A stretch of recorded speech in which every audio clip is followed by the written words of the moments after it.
Ade Sartomo menjawab,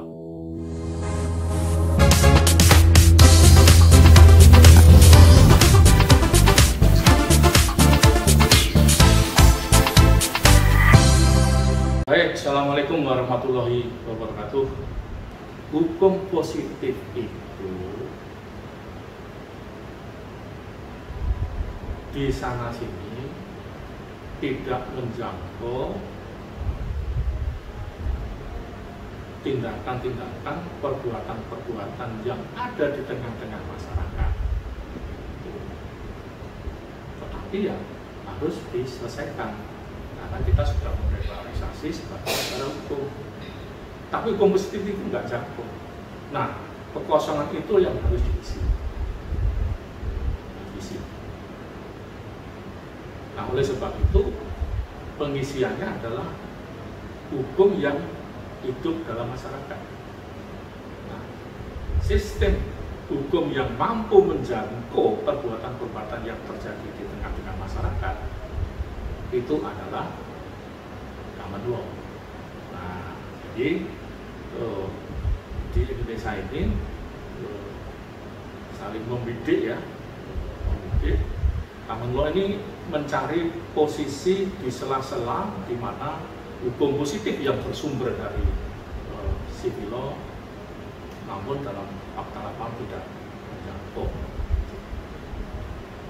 Nah itu, sehingga buat teman-teman, adik-adik, saudara-saudara yang belajar hukum di Amerika dan sekutunya ya Amerika dan Amerikanis itu, pasti penekanannya adalah common law. Maka sistem dalam sistem peradilan pun itu case by case gitu. Tidak seperti civil law yang kita pelajari selama ini.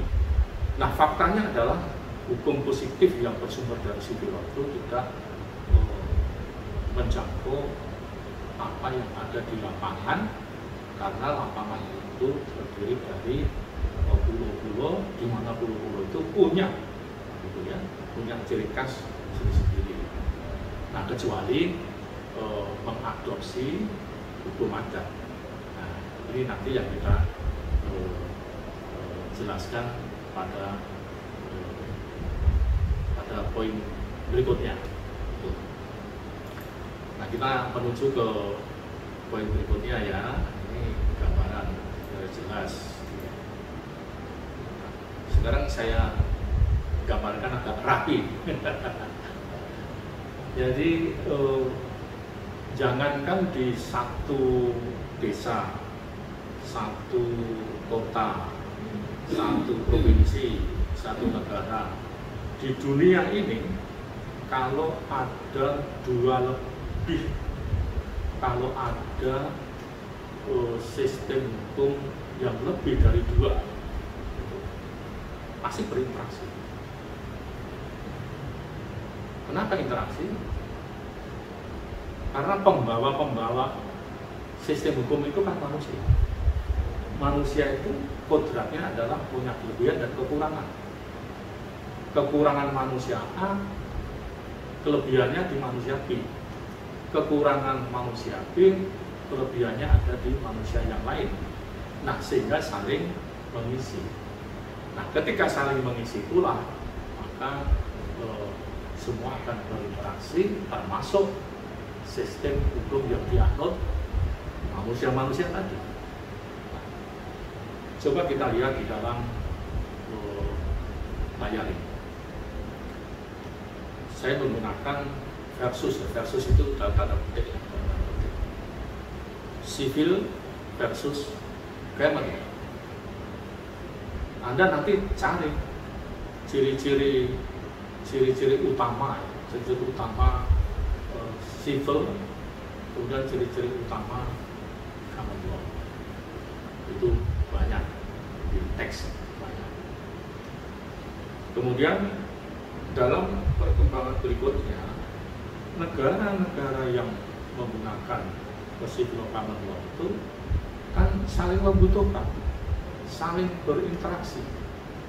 Interaksi karena apa? Karena karena untuk meningkatkan kesejahteraan rakyatnya. Gitu. Nah, because of to improve the prosperity of the people. Ini oleh karena ada upaya meningkatkan kesejahteraan rakyatnya masing-masing, satu-satu jalan memang berkomunikasi dengan yang lain.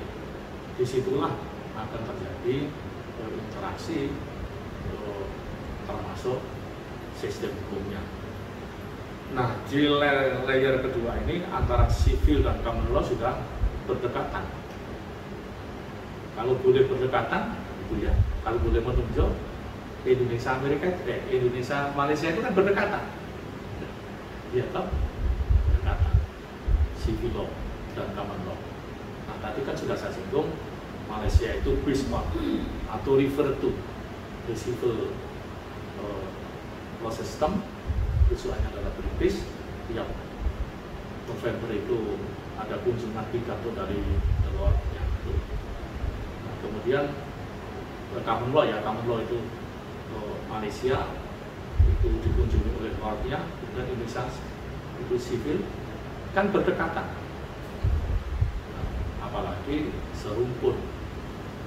Nah, antara civil dan common law ini berinteraksi. Nah, sekarang di tingkat yang berikutnya sudah berinteraksi.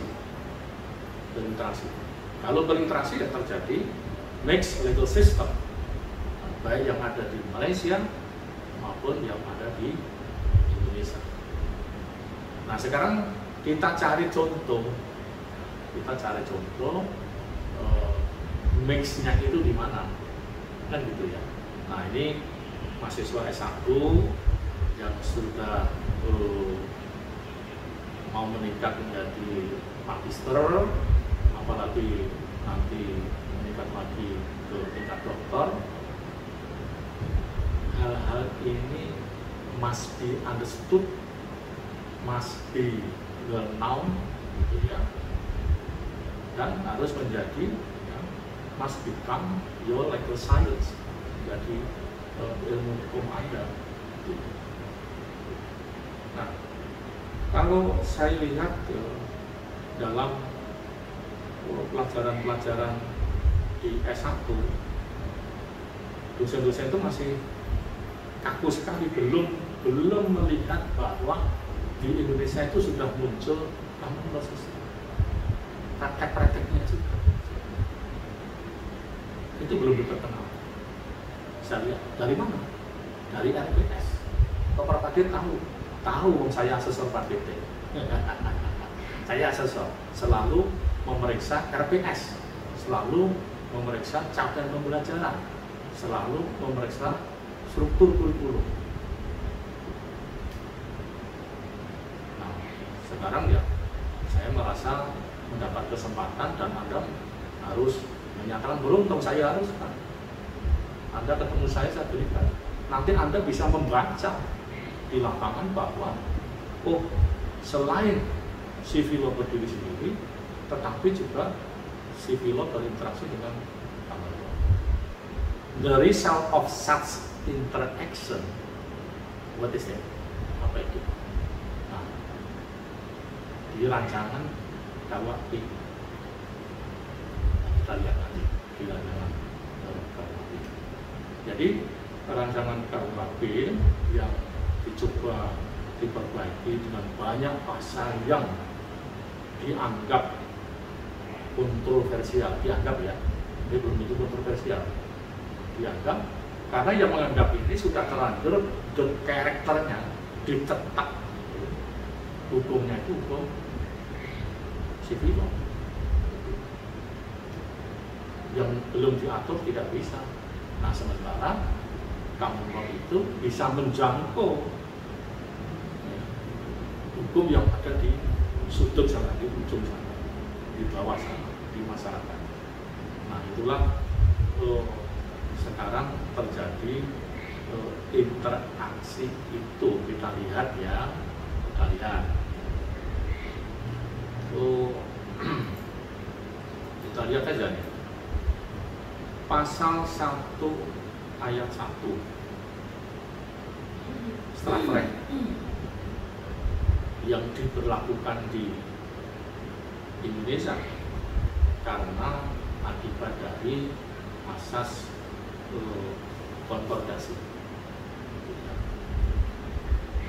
bahwa bunyinya begini aslinya: geen wet is strafbaar dan etkrak van ene daaraan vooraf gegaan wettelijke strafbepalingen. Saya kuliah di Leiden 1 tahun, tapi bahasa Belandanya ya bahasa Logat Jawa, Jawa Klaten, jadi nggak bisa luwes gitu ya. Ya memang sejak dulu minum makan sayur itu sayur Klaten Solo mati rubah dari lidah Belanda mungkin, tetapi artinya adalah geen itu tidak ya. Geen feit tidak ada fakta, jadi tidak ada suatu perbuatan pun, nah itu lebih dipertegas ya, tidak ada suatu perbuatan pun yang dapat dihukum kecuali berdasarkan ketentuan pidana menurut undang-undang yang telah ada terlebih dahulu. Artinya hukum tertulisnya harus ada dulu, dan itu ya. Nah ini, jadi kalau mengandalkan hukumnya harus ada dulu baru bekerja, sementara perbuatannya sudah melebar kemana-mana, itulah yang menyebabkan hukum terkesan ketinggalan. Jadi tidak ada suatu perbuatan pun yang dapat dihukum kecuali berdasarkan ketentuan pidana menurut undang-undang yang telah ada terlebih dahulu daripada perbuatan itu sendiri. Jadi kalau begini terus ketinggalan, harus ada tuh. Nah, ini memang konsekuensi dari asas kepastian hukum. Kepastian hukum itu ditulis, jadi dihukumkan, ditulis. Nah, sementara perbuatan-perbuatan ini varian-variannya banyak. Jangankan berpuluh-puluh seperti ini, more than 17,000 Iceland. Satu pulau aja sudah banyak sekali. Nah inilah selalu terkesan hukum positif yang tertulis itu ketinggalan. Nah ketika ketinggalan, apa kewenangan hakim? Lalu kita menggunakan peradilan resmi ya, menginterpretasi itu ya, menafsirkan. Nah ini tidak versi common law, nggak boleh itu. Sebaiknya harus diatur juga, gitu ya, diatur juga. Apa itu pengaturannya? Yang tidak terjangkau oleh hukum positif itu diatur juga. Diatur. Gimana caranya? Nah, jadi di dalam KUHP itu ditambah. Nih, ada penambahan pasal 2, ditambah pasal 2. Ketentuan sebagaimana dimaksud dalam pasal 1 ayat 1 yang tadi, yang saya sebut tadi, tidak mengurangi berlakunya hukum yang hidup dalam masyarakat. Tidak mengurangi berlakunya hukum yang hidup dalam masyarakat. Artinya hukum-hukum yang hidup dalam masyarakat itu diberi ruang untuk berfungsi, gitu, beroperasional. Yang menentukan bahwa seseorang patut dipidana walaupun perbuatan tersebut tidak diatur dalam undang-undang ini. Nah, ini pasti terjadi keributan, terjadi benturan, karena kita sudah terbiasa dengan hukum positifnya berdasarkan pada asas legalitasnya, tidak ada suatu perbuatan tidak ada satu perbuatan pun dapat dihukum kecuali itu kan sudah ada undang-undangnya. Nah, faktanya tidak menjangkau praktek di lapangan. Nah, kemudian ini dicoba diisi dengan ketentuan pasal bahwa ketentuan sebagaimana dimaksud dalam pasal 1 ayat 1 tersebut di atas tidak mengurangi berlakunya hukum yang hidup dalam masyarakat. Hukum yang hidup masyarakat itu yang di pulau-pulau tadi, dan itu wilayah jangkauannya common law. Nah, gitu kan? Nah, kalau begitu analisisnya, pasal 1 tadi yang disebut tadi, asas legalitas tadi, tidak ada satu perbuatan pun, tidak ada suatu perbuatan pun dapat dihukum kecuali berdasarkan ketentuan pidana menurut undang-undang yang telah ada terlebih dahulu daripada perbuatan ini. Ini latar belakangnya adalah civil law, gitu ya, civil law. Nah, sementara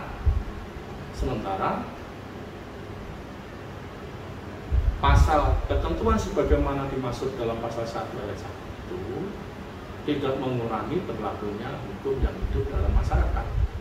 Di masyarakat pulau-pulau itu, dari awal sudah saya jelaskan, ini wilayahnya common law. Berarti, kan gitu ya, berarti di dalam pasal KUHP ini, terutama pasal 1 dan 2 ini, masing-masing memiliki mbah buyutnya yang berbeda-beda. Yang satu mbah buyutnya itu adalah civil law, yang satu lagi common law, berada dalam satu rumah KUHP. Jadi jelas bahwa kalau kita mempelajari perbandingan civil law dan common law, ternyata faktanya di Indonesia ini sudah bertemu. Wong mahasiswanya juga studi hukum di Amerika, ada yang belajar hukum di Prancis, ada juga hukum belajar di Filipina, ada juga belajar di Malaysia, dari mana-mana. Tetapi kalau dikerucutkan, ini adalah civil law and common law. Contoh konkret ini, sehingga pasal ini mengundang diskusi panjang, tetapi diskusi panjang yang saya ikuti, tertulis maupun lisan di mass media, belum ada yang membicarakan seperti apa yang saya sampaikan kepada saudara-saudara.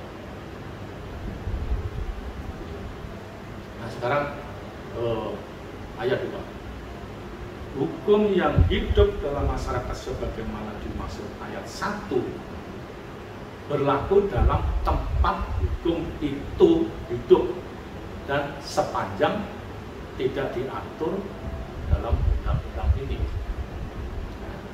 dan sesuai dengan nilai-nilai yang terkandung dalam Pancasila, Undang-Undang Dasar Negara Republik Indonesia tahun 1945, hak asasi manusia dan asas hukum umum yang diakui masyarakat. Jadi hukum yang hidup itu terbatas di pulau-pulau itu atau di masyarakat adat itu ya. Nah, ini kalau ini saya menjadi ingat negara Senegal, cek itu di peta tadi ada negara Senegal memberlakukan hukum customary law, ya, kalau di sini disejajarkan dengan hukum adat. Peradilannya itu diakui di dalam struktur peradilan. Jadi mengakomodasi. Berarti campuran. Mulai dari atas Mahkamah Agung, gitu ya, pengadilan tinggi, pengadilan terendah. Yang terendah ini adalah peradilan masyarakat setempat. Jadi mengakomodasi. Nah, sementara yang ada di dalam ini, struktur peradilan Indonesia itu Mahkamah Agung, pengadilan tinggi, dan pengadilan terendah ini bukan pengadilan miliknya masyarakat, tapi impor, gitu ya. Nah itu yang menyebabkan hukum positif ini tidak mampu menjangkau perbuatan-perbuatan yang ada di lapangan, yang publik ya. Tapi kalau yang perdata relatif tidak begitu ada masalah berat, tidak begitu ada masalah yang urgen, kecuali di sana sini mengusulkan peradilan tanah adat, gitu. Peradilan tanah adat, kan? Jadi urusan tanah, konflik-konflik ini memang dekat sekali penyelesaiannya itu dengan nilai-nilai lokal, kearifan-kearifan lokal, hukum adat setempat. Keadilan sosialnya itu ada di situ, rasa keadilannya itu ada di situ. Nah, saya juga membangun sebuah asumsi itu menjadi sintesa itu bisa menjadi konsep bisa menjadi teori bisa menjadi grand teori. Apa asumsinya? Semakin jauh jarak penyelesaian sengketa adat itu semakin jauh pula rasa keadilan sosialnya, karena yang dinilai dokumen, ya kan, pengadilan tinggi, Mahkamah Agung. Kalau yang dinilai itu selain dokumen dan fakta lapangan, maka sense of the justice, social justice-nya itu akan muncul, karena yang dihadirkan adalah pelaku-pelaku langsung dari masyarakat. Nah, ini saudara-saudara mahasiswa, salah satu contoh di antaranya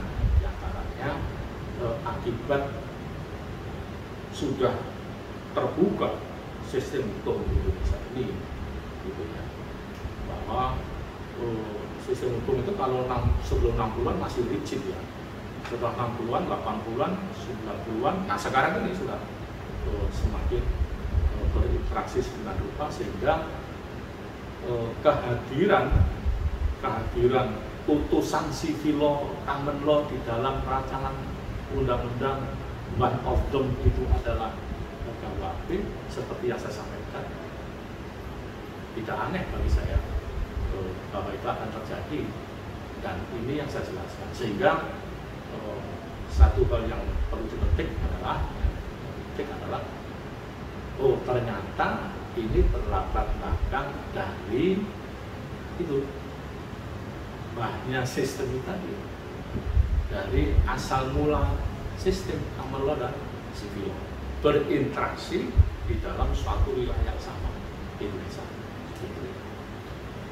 Nah, itu materi kuliah saya, dan terakhir mengenai pandangan saya saat itu ditanya di dalam seminar nasional Badan Pembangunan Hukum Nasional. Nah, kebetulan saya sebagai ketua pokjanya, gitu ya, mengenai mengangkat, mengeksplor, menempatkan hukum-hukum yang hidup dalam masyarakat itu menjadi bagian dari pembangunan hukum nasional. Ditanya ya, salah satu di antaranya adalah respon-respon masyarakat terhadap perkembangan hukum di Indonesia. Satu di antaranya adalah rancangan KUHP. Nah, jadi pandangan saat itu ya, karena saya ilmunya itu ilmu fakta, saya ilmu hukum yang hidup dalam masyarakat, dan itu Indonesia banget, karakternya itu memang Indonesia, maka kita harus berdiskusi antara pendekatan common law dan civil law untuk menyelesaikan kasus-kasus perbuatan-perbuatan yang belum tersangkut oleh civil law bisa diselesaikan common law kalau dilihat dari jaraknya gitu ya. Tapi kita mendasarkan pada Indonesian character, how to resolve such legal matters di perusahaan-perusahaan hukum itu ya. Jadi mari kita diskusikan, tapi perbulan ini akan saya tutup dulu, break 5 menit, nanti kita diskusi selama 15 sampai 20 menit ya. Kita tutup dulu, terima kasih. Wassalamualaikum warahmatullahi wabarakatuh. Terima kasih telah menyimak Adis Saptomo menjawab. Sampai jumpa pada jawaban berikutnya. Jangan lupa subscribe, like, lonceng, dan share.